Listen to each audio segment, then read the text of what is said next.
Salut les geeks, c'est Nawak, bienvenue dans cette nouvelle critique de The Walking Dead saison 10, épisode 8. Et oui, on arrive à la fin de cette première moitié de saison. Et qui dit épisode 8, ben dit concours. Souvenez-vous, je vous en avais parlé dans ma dernière vidéo, je vous avais dit qu'il y avait un concours qui était en train de s'organiser. Et bien ça y est, c'est acté, c'est officiel. À l'occasion de l'épisode 8 de la saison 10 de The Walking Dead, je vous propose de participer gratuitement à un concours. Avant de vous en dire plus, je voudrais simplement vous revenir sur un tout petit point. Je vais laisser de côté les critiques au format réaction, tout simplement parce que IMC a fait encore une fois retirer ma dernière vidéo. Du coup, je refais le format, comme j'avais dit, instant canapé.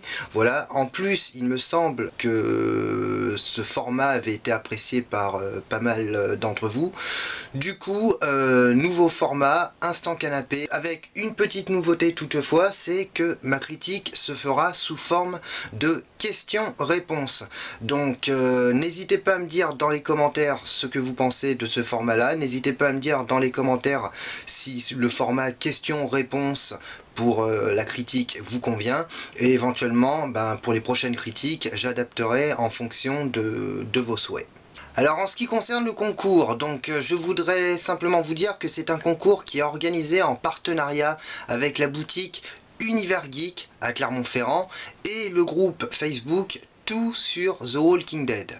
Alors Univers Geek, c'est quoi? C'est une boutique donc qui est située à Clermont-Ferrand et c'est une boutique qui est spécialisée dans tout ce qui est produits dérivés, donc jeux, jouets, figurines, voilà, que ce soit The Walking Dead, que ce soit Stranger Things, que ce soit Marvel, DC Comics, il y en a vraiment pour tous les goûts. Alors je tiens à remercier sincèrement Christophe, le gérant de Univers Geek, qui a accepté de se prêter au jeu, qui a accepté que j'organise ce concours, voilà, et grâce à Christophe, vous allez pouvoir gagner non pas un lot, mais 2 lots The Walking Dead. Donc, pour ceux qui sont à Clermont-Ferrand et qui habitent en Auvergne, je vous recommande vivement, surtout que Noël approche, je vous recommande vivement de vous rendre à Univers Geek. Voilà, Christophe se fera une joie de vous accueillir. Pour ceux qui n'habitent pas Clermont-Ferrand, en dehors d'Auvergne, il n'y a pas de problème parce que Univers Geek a une page Facebook, donc tout sera indiqué dans la description, voilà, et vous avez la possibilité de passer commande par téléphone. Voilà, vous pouvez aussi bien acheter en magasin que commander par téléphone. Donc n'hésitez pas à vous rendre sur sa page Facebook, le lien sera dans la description, et n'hésitez surtout pas à liker sa page, voilà, parce que c'est vraiment grâce à lui que ce concours peut se faire. Alors, juste avant d'attaquer la critique, je vais quand même vous donner les modalités du concours. Alors, pas d'inquiétude parce que tout est dans la description, tout est expliqué. Alors déjà, c'est un concours qui est entièrement gratuit, donc pas de souci là-dessus. Ce qu'il vous faudra, c'est vous rendre sur Facebook, sur la page, sur le groupe Tout sur The Walking Dead. Vous allez voir, il y aura une publication pour ce concours. Ce que vous devrez faire, c'est liker la publication et éventuellement au passage liker la page Tout sur The Walking Dead. Ensuite, vous likez la page Univers Geek. Et là, j'insiste là-dessus, c'est très important. Likez la page Univers Geek parce que malheureusement, sinon, votre participation ne pourra pas être prise en compte. Ensuite, si vous voulez doubler vos chances de pouvoir gagner, rendez-vous sur ma page Seb Nawak, je vous mettrai le lien dans la description, voilà, où il y aura également une publication pour ce concours. Donc là aussi, vous likez la publication, vous likez ma page, et enfin, si vous voulez tripler vos chances de pouvoir gagner à ce concours, vous vous abonnez à ma chaîne, voilà, vous cliquez sur le petit bouton s'abonner, voilà, c'est gratuit, ça fait plaisir, et en plus de ça, ça peut vous permettre de remporter 2 lots The Walking Dead. On va passer à la critique, on va voir ce que valait cet épisode 8 de mi-saison. C'est parti, instant canapé, maintenant. Bon alors ça y est, instant canapé, j'en profite d'ailleurs pour passer une petite dédicace à Fanita qui m'avait demandé de reprendre ce format de critique. Donc Fanita, si tu regardes la vidéo, je te fais une dédicace et je te fais une grosse bise. Voilà, et je passe également une dédicace à Sim, donc Sim qui m'avait envoyé un petit message sur Facebook par rapport à la critique. Voilà, donc, et qui m'avait également demandé une dédicace. Donc Sim, je te fais également une dédicace. Et j'en profite aussi pour faire une grosse dédicace à mon pote Ben. Voilà. Alors je suis en compagnie de Henry, voilà, je suis allé le chercher, hein, je me suis rendu jusqu'à la frontière pour prendre sa tête sur une pique. Non, je déconne, voilà. Alors je tiens à vous préciser, hein, c'est une tête, c'est une fausse tête, hein, c'est une tête en plastique, hein. Ouh, voilà. Vous entendez bien, c'est du plastique. Je ne suis pas un serial killer ni un tueur psychopathe. Alors en ce qui concerne les questions, ce que j'ai fait, c'est qu'en fait, je suis allé sur différents groupes, différents forums, pour voir un peu la réaction des gens. Et j'ai fait mes questions à partir de leurs réactions. On y va, détendez-vous. Qu'as-tu pensé de l'épisode? Bon, eh bien, c'est simple, de la merde, de la merde, de la merde. C'était un épisode c'est un épisode qui, on va dire, qui remplit parfaitement le cahier des charges, enfin, en ce qui concerne IMC. C'est un épisode qui remplit le cahier des charges. Je vais même pas dire que je suis mitigé. Alors si, je suis mitigé parce que je suis complètement mitigé pour la suite de la série et pour la suite de la saison. Parce que là, je suis en train de me rendre compte que sur l'ensemble de toute cette première partie de saison, on a eu peut-être un ou deux épisodes qui étaient à peu près corrects. Bizarrement, l'épisode 8 de la mi-saison de la saison 9, je trouve que c'était quand même un bon final de mi-saison. Qu'as-tu pensé du flashback sur Dante et que penses-tu du personnage de Dante? Alors le flashback sur Dante, sincèrement, je l'ai trouvé complètement inutile. Inutile pourquoi? Parce que le personnage était inutile. Alors le petit truc que j'ai apprécié éventuellement, bon, pour pas quand même enfoncer cet épisode, c'est quand Alpha lui dit tu feras ceci, tu feras cela, et après tu pourras éventuellement être des nôtres. Donc ça laisse supposer que quand Dante infiltre la communauté, ça laisse supposer que Alpha lui fait passer un test. Donc ça, bon, j'ai trouvé ça plutôt intéressant. Après le coup où on voit Dante faire des graffitis, faites taire les chuchoteurs, mais je trouve ça complètement pourri. On pensait, enfin moi personnellement j'étais persuadé que c'était les gamins qui étaient responsables de ça. Bon, visiblement c'est lui qui a fait ces graffitis pour instaurer une espèce de paranoïa. Alors il faudra me dire où est la paranoïa dans l'épisode Faites taire les chuchoteurs, parce qu'il n'y a aucun sentiment de paranoïa. En tout cas, moi, je n'ai ressenti aucun sentiment de peur, de paranoïa. Et ils ont repris, c'est dommage, parce qu'ils ont repris cet élément qui provient du comics, ils l'ont repris et malheureusement ils l'ont repris mais ils l'ont torché. En ce qui concerne le personnage de Dante, c'est ce que je vous disais, le personnage était inutile. Et c'est le gros problème, ouais, je pense que c'est le gros problème de nous coller un personnage inutile. Du coup, les scénaristes perdent leur temps à essayer de construire une espèce d'intrigue, de pseudo-intrigue, qui est du coup inutile. Qu'est-ce qu'il y a? Quoi? Tu me parles? Ah oui, j'avais oublié. Oui, tu fais bien d'en parler. Oui, alors, il y a une scène qui est sympa aussi également, c'est l'interrogatoire de Dante par le père Gabriel. Alors j'ai trouvé que c'était un petit clin d'œil à la saison, alors je sais plus quelle saison, mais où Rick avec son groupe arrive à Alexandria et où ils se font interroger par Dina et où ils sont également filmés. Donc là dans cet épisode c'est exactement la même chose, on voit Dante qui est filmé par le père Gabriel qui raconte un peu son histoire et le truc qui est complètement, mais là aussi qui est complètement inutile, c'est, alors on apprend que Dante a un fils, ou tout du moins avait un fils qui s'est fait dévorer par les rôdeurs, et puis après bon, il s'est fait accueillir par les chuchoteurs.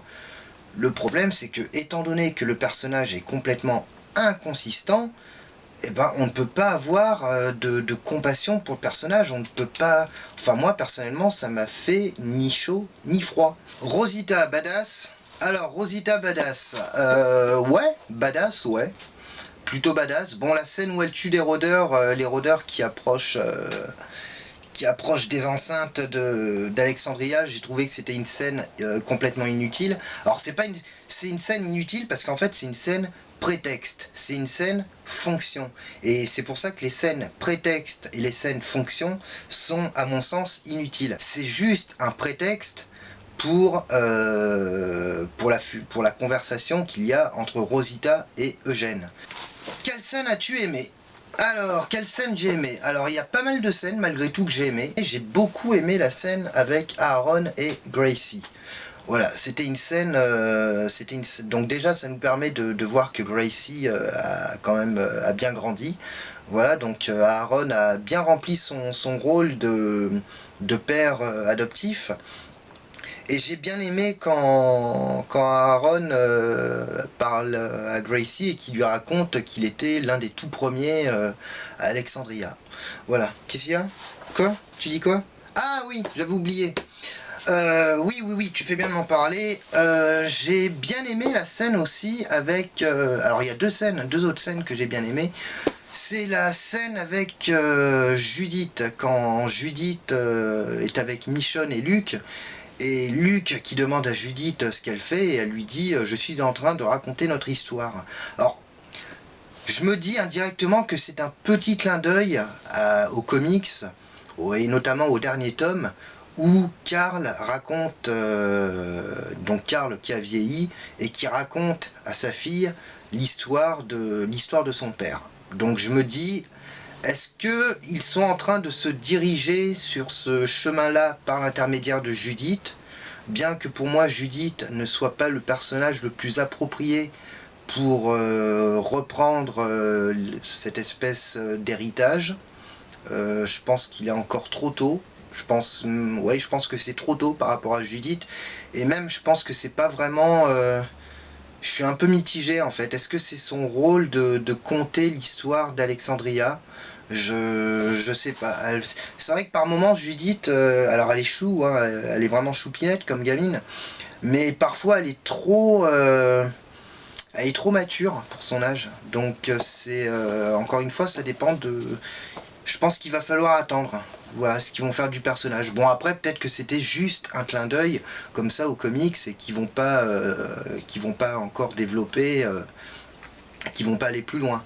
Mais c'était bon. J'ai trouvé que si clin d'œil volontaire, si c'était un clin d'œil volontaire, j'ai trouvé que c'était plutôt sympa. Et il y a une scène par contre que j'ai beaucoup aimé, c'est la scène de nuit entre Daryl et Carol, où Daryl remet un peu, on va dire, Carol à sa place quand il lui dit qu'il la reconnaît plus. Qui lui dit en gros t'as jamais quitté le bateau, t'as jamais quitté ce putain de bateau et tu n'es qu'un fantôme. Et j'ai beaucoup aimé cet échange là. Je trouve que je veux pas dire que c'était un échange intense et tout, mais c'était assez intéressant. C'était assez intéressant par rapport à Daryl, par rapport à Carol, par rapport à ce qui unit, ce qui rapproche les deux personnages. Quelle scène était selon toi inutile ? Alors moi, j'ai presque envie de dire que l'épisode entier était inutile, mais bon, je vais quand même pas, je veux pas dire ça. La scène inutile pour moi c'était Eskiel Carol. Voilà, Eskiel Carol en mode tiens, salut, comment ça va ? Alors que pendant cet épisode, Eskiel a fait exprès d'éviter Carole et que Carole a plus ou moins tenté d'éviter Eskiel. Et là c'est Yahoo, on se retrouve. Comment tu vas alors? Ça va depuis tout ce temps? Non, c'est pas cohérent, c'est pas du tout cohérent avec ce qu'on nous a balancé précédemment. Et autre scène inutile, c'était la scène. Alors là, j'ai pas du tout compris.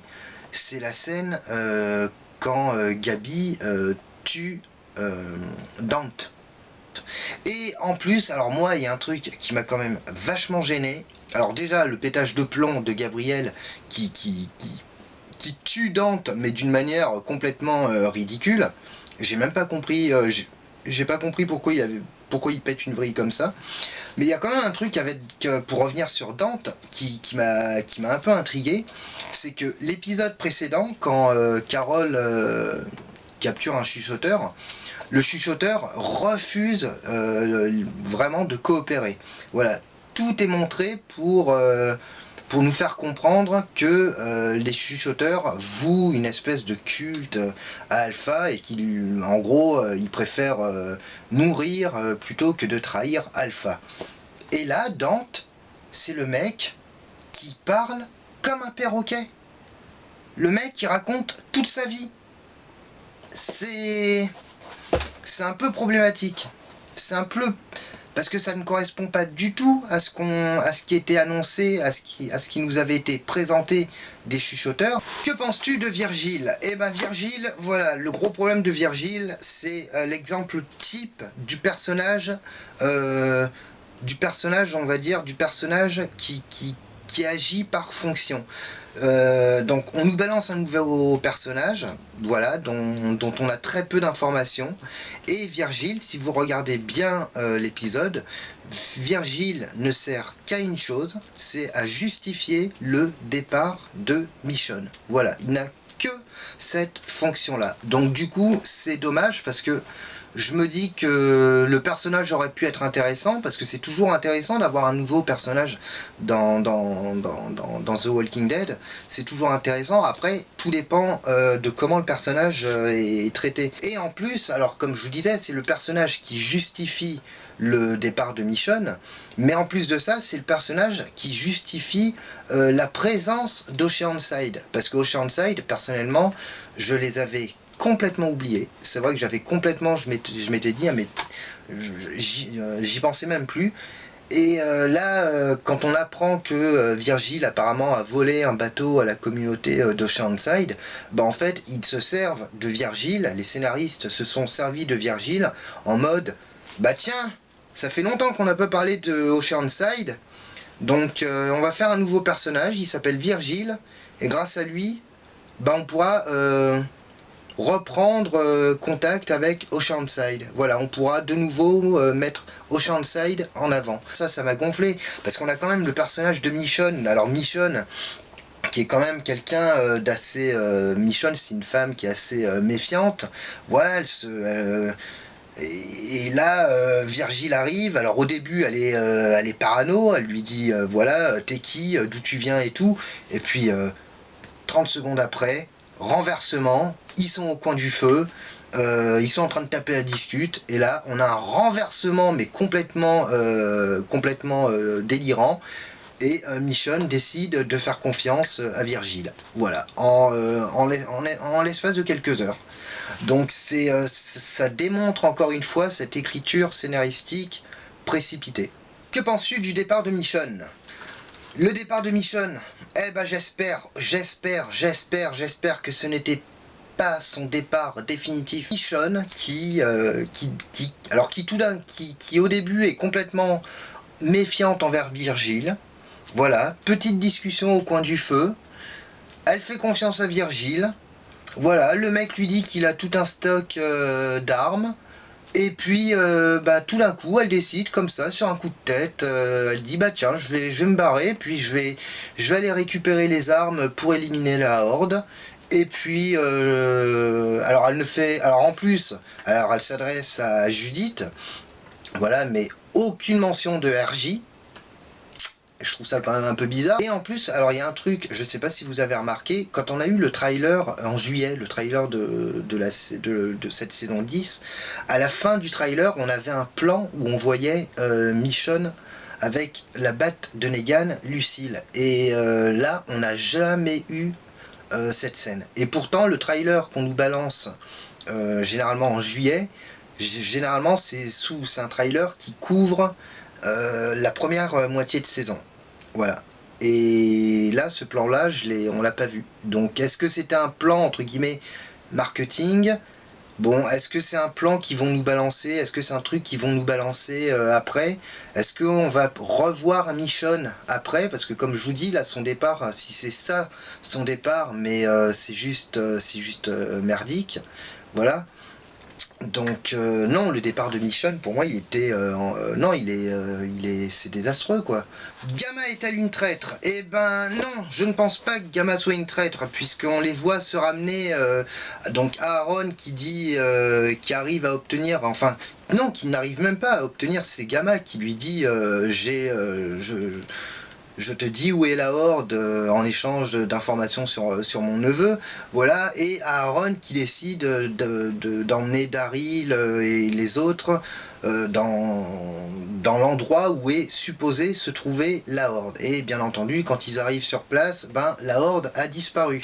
Voilà, donc des gens ont dit ouais, Gamma c'est une traître. Non, je pense pas. En fait, je pense que Gamma c'est tout simplement fait doubler par Alpha. Voilà, je pense que depuis le début, Alpha avait des doutes en ce qui concerne Gamma, en ce qui concerne la fidélité de Gamma envers la communauté des chuchoteurs.